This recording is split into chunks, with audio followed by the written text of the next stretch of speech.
नमस्कार, आप देख रहे हैं लाइव इंडिया हर पल। हमारे साथ आज राजद के प्रधान महासचिव रणविजय साहू और राजद से विधायक भी हैं।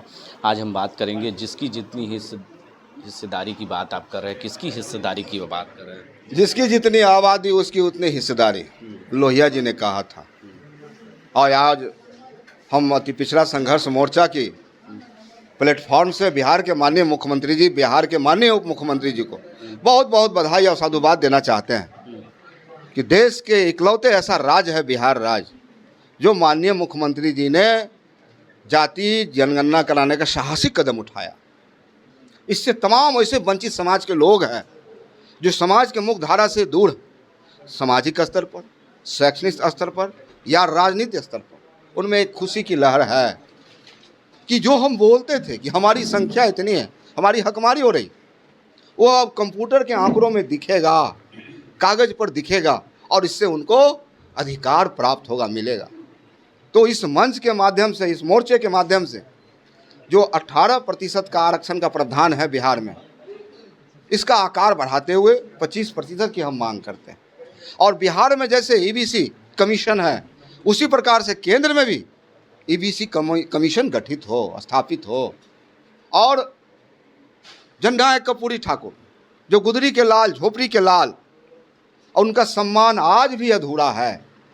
यानी भारत रत्न के लिए विधानमंडल ने प्रस्ताव भेजने का काम किया था केंद्र सरकार, लेकिन आज तक मोदी सरकार, केंद्र की सरकार हमारे जननायक साहब को सम्मान देने का नहीं काम किया। इसलिए हमने तय किया है, मोर्चा ने तय किया है कि 29 सितंबर को विद्यापति भवन में एक जनसंवाद करके, बिहार के तमाम बुद्धिजीवियों को बुला के इकट्ठा करके हम जनसंवाद करके इस लड़ाई को सड़क पर भी लड़ेंगे।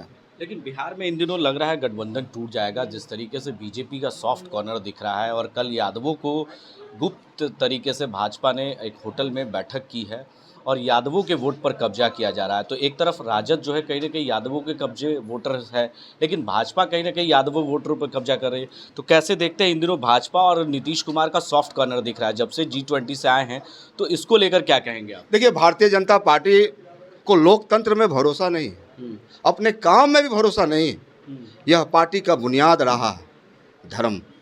चाहे हम हिंदू की बात कर लें, चाहे हम मुस्लिम की बात कर लें, चाहे हम मस्जिद की बात कर लें, कहीं हम मंदिर की बात कर लें, कहीं हिंदुस्तान की बात कर लें, पाकिस्तान की बात कर लें, लेकिन राष्ट्रीय जनता दल बिहार ने देश की ऐसी पार्टी है जहां A to Z की बात होती, जहां रणविजय साहू भी बिहार का प्रधान महासचिव बनता है, उसकी हिमायती, उसकी बात करता है।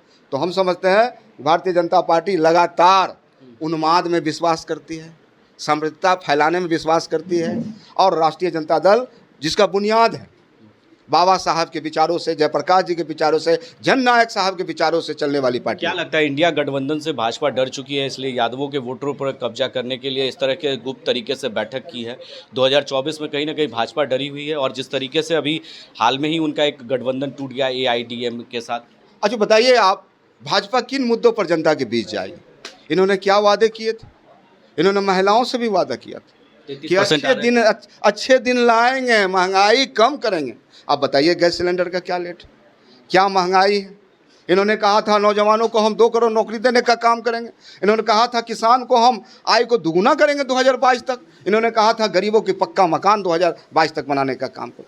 इन्होंने कहा था प्रत्येक सांसद 2-2 गाँव को गोद लेने का काम। आखिर किन मुद्दों पर जनता के बीच? एक ही मुद्दा है, वह है मुद्दा सिर्फ मोदी। और बिहार के माननीय मुख्यमंत्री जी और माननीय उप मुख्यमंत्री तेजस्वी प्रसाद यादव जी ने बिहार को मुद्दों में लाया।